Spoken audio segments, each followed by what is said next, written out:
Wow, aggressive much. Hey guys, welcome back to another video. So today I am going to be doing another doll customization, which I haven't done since Halloween actually.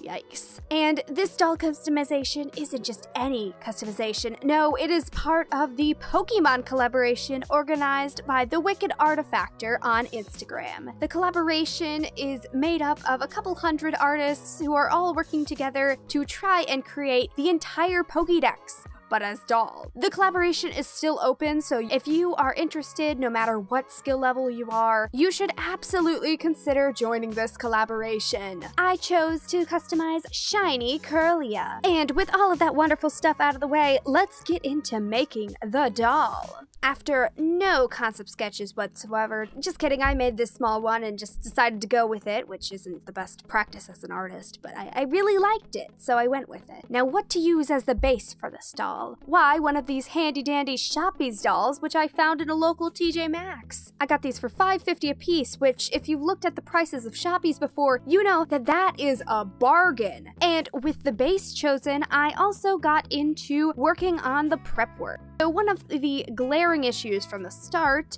was this giant lollipop adornment on her chest, as well as these raised polka dots. While very cute on this sweets-themed doll, lollipops just don't really go with Kirlia. I don't really need them for this project. So using an X-Acto knife, I spent a total of an hour and a half trying to scrape this thing off her body. I tried hot water, I tried acetone for some reason, and just nothing loosened it up. So I just went in with all of my strength, and thankfully didn't cut my finger off, and finally got this stuff off. What the heck? Once that was out of the way, I proceeded to tie the hair back, and using 100% acetone nail polish remover, I removed the face. Not that the face wasn't cute before, just we're trying to do a customization video here. Okay, let's move on from the doll itself for a moment and work on just the dress. I knew from the start that I wasn't going to be able to make a shirt that tiny, so I was already prepared to paint it onto the body. Since it was so tiny, I used Fray Check, which the title is pretty self-explanatory. It's this gluey stuff that basically, you know, keeps the fraying fabric in check.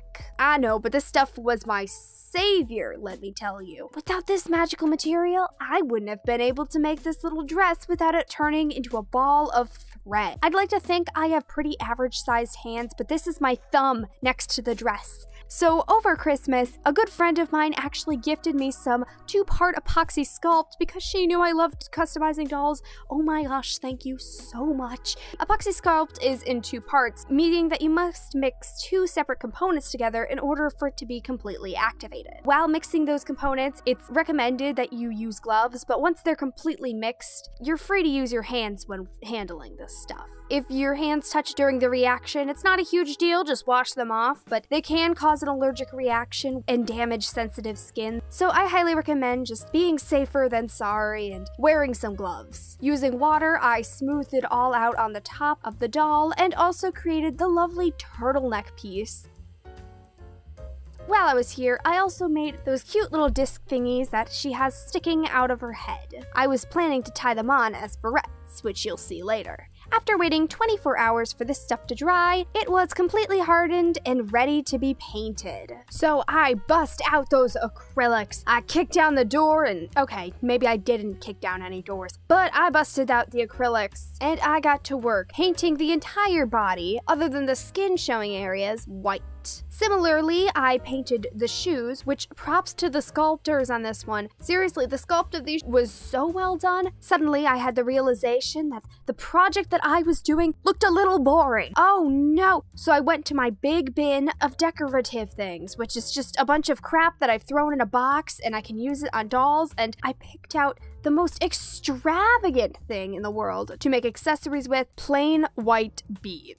Now, once all of that was painted, I decided to get to work on the actual face of the doll, starting with a good spray of Mr. Super Clear, which is really the only sealant you can use on these types of dolls. Basically, it gives me the ability to draw on plastic, which is so overpowered when it comes to making these dolls. I sprayed that puppy on and got to work on the blushing. Blushing is basically when you put soft pastels on the doll in order to make it look a little more lifelike. So I went in on the cheeks, nose, lips, and any of the skin showing areas with joints. Once the blushing was done, I went in with my watercolor pencils, which I first shaved down with the same X-Acto knife from earlier, and drew straight on the face.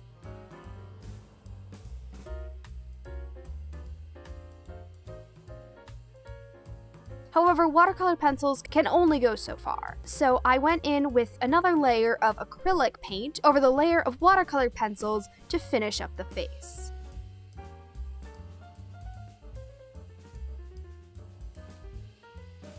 And once that was complete, pretty much all of the doll components were done. I gave it another layer of Mr. Super Clear and let that dry for 24 hours before assembling the pieces and making little Kirlia come to life.